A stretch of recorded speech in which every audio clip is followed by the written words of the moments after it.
ക്ഷമയെ പൂർത്തീകരിച്ച് കൃപ നിറഞ്ഞവളുടെ ശുശ്രൂഷയ്ക്ക് അവൻ്റെ മനസ്സിനെ ശക്തിപ്പെടുത്തിയ വെളിപ്പാട് ഇതാകുന്നു എന്നാണ് സന്ധ്യയിലെ സെദറായിൽ വിവരിക്കുന്നത്.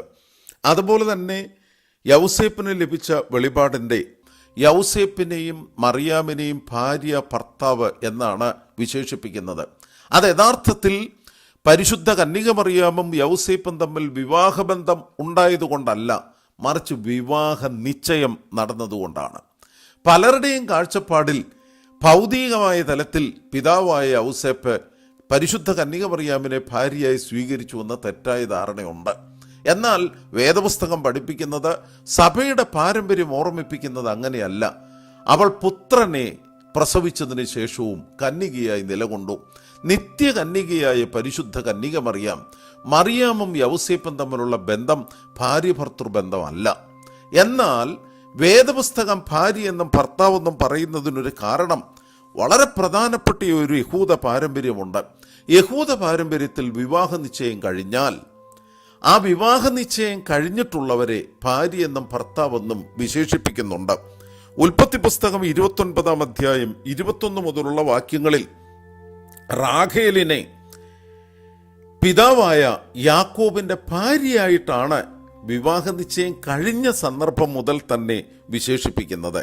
അത് വേദപുസ്തകത്തിൻ്റെ, പ്രത്യേകിച്ച് engaged couples, husband and wife before their marriage. It is the tradition of the Bible, especially the tradition of the Jewish people.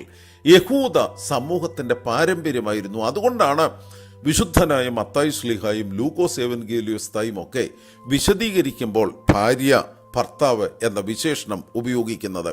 മാലാഖയും പിതാവായ യൗസേപ്പിനോട് പറയുന്നു, നിന്റെ ഭാര്യയായ മറിയെ ചേർത്തുകൊള്ളുവാൻ ശങ്കിക്കേണ്ട. അതിനുശേഷം ഓർമ്മിപ്പിക്കുന്നു, അവളിൽ ഉൽപ്പാദിതമായത് പരിശുദ്ധാത്മാവിനാൽ ആകുന്നു. ഇത് സ്വീകരിപ്പാൻ നീതിമാനായ യൗസേപ്പിനെ ശങ്കിക്കേണ്ട ആവശ്യമില്ല. കാരണം തലമുറകളുടെ പ്രതീക്ഷ അത് യേശുക്രിസ്തുവിനെ കുറിച്ചുള്ള, മശിഹായെക്കുറിച്ചുള്ള പ്രവചന പൂർത്തീകരണം അതിതാ സംഭവിച്ചിരിക്കുന്നു എന്നത് സന്തോഷത്തോടെ സ്വീകരിപ്പാൻ പിതാവായ യൗസേപ്പിന് സാധിക്കുന്നു. മാലാഖ പറയുന്നു, അവൾ ഒരു മകനെ പ്രസവിക്കും. സക്കറിയ പുരോഹിതനോട് പറഞ്ഞത്, ഏലിശുബ നിനക്ക് ഒരു മകനെ പ്രസവിക്കുമെന്ന്. എന്നാൽ യൗസേപ്പിനോട് ഗബ്രിയേൽ മാലാഖ പറയുന്നത്, അവൾ ഒരു മകനെ പ്രസവിക്കും, നിനക്കെന്നല്ല. മറിച്ച് അവൻ തൻ്റെ ജനത്തെ അവരുടെ പാപങ്ങളിൽ നിന്ന് രക്ഷിപ്പാൻ ഇരിക്കൊണ്ട് നീ അവന് യേശു എന്ന് പേരിടണം. യഥാർത്ഥത്തിൽ കന്യക ഗർഭിണിയായത് പരിശുദ്ധാത്മാവിനാലാണ്. കന്യക മകനെ നൽകിയിരിക്കുന്നത് യൗസേപ്പിനല്ല, മറിച്ച് സകല ലോകത്തിൻ്റെയും രക്ഷയ്ക്ക് വേണ്ടിയിട്ടാണ്. യേശുക്രിസ്തു നിത്യനായ ദൈവപുത്രനാണെന്ന് എത്ര വ്യക്തമായി ഗബ്രിയേൽ മാലാഖ യൗസേപ്പിനെ പഠിപ്പിക്കുന്നു. പിതാവായി ജോൺ ക്രിസോസ്റ്റം വളരെ മനോഹരമായി വിശദീകരിക്കുന്നത്, ഗൂഢമായി കന്യകയെ ഉപേക്ഷിക്കുവാൻ ചിന്തിച്ചിരിക്കുന്ന യൗസേപ്പിനെ കന്യകയെ ശുശ്രൂഷിക്കുവാനുള്ള മഹത്തരമായ ഉത്തരവാദിത്വത്തിലേക്ക് മാലാഖ പിതാവായ യൗസേപ്പിനെ വിളിച്ചു വേർതിരിക്കുന്ന സന്ദർഭം. പിതാവായ ജോൺ ക്രിസോസ്റ്റം പറയുന്നത്, ക്രൂശിൽ കടന്നുകൊണ്ട് തൻ്റെ അമ്മയെ അരുമശിഷ്യനായ യോഹന്നാൻ യേശുക്രിസ്തു ഭരമേൽപ്പിച്ചു. പിതാവായ യൗസേപ്പിനെ ഗബ്രിയേൽ മാലാഖ ഭരമേൽപ്പിക്കുന്നു, അമ്മയെ ഭരമേൽപ്പിക്കുന്നു. ഭാര്യയായ മറിയെ അല്ല, മറിച്ച് ദൈവപുത്രന്റെ അമ്മയെ ഭരമേൽപ്പിക്കുന്നു. പിതാവായ യൗസേപ്പിനെ എന്തിനു വേണ്ടി? കരുതുവാനും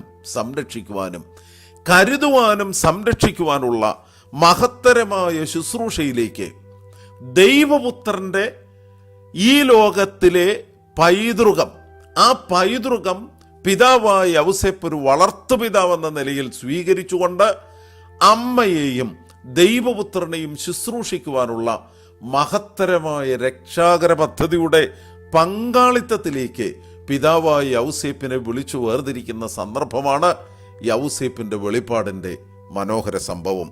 ദാവീദിന്റെ വംശജൻ, അതാണ് പിതാവായ യൗസേപ്പ്. അതുകൊണ്ടാണ് അവനെ വിളിക്കുന്നത് ദാവീദിന്റെ മകനായ യൗസേപ്പെ.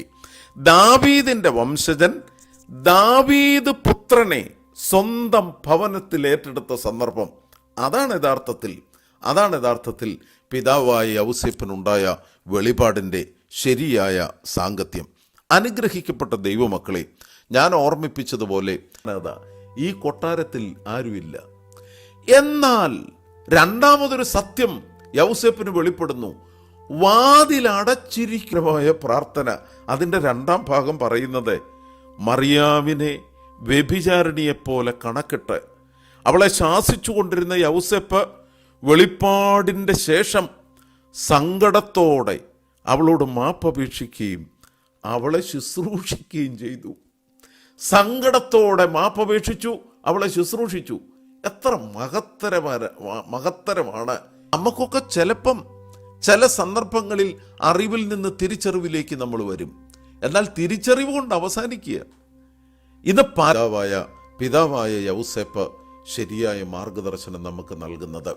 അതുപോലെ തന്നെ തിരുക്കുടുംബം, യൗസേപ്പും കന്യക മറിയാമും യേശു ക്രിസ്തുവും അടങ്ങുന്ന തിരുക്കുടുംബം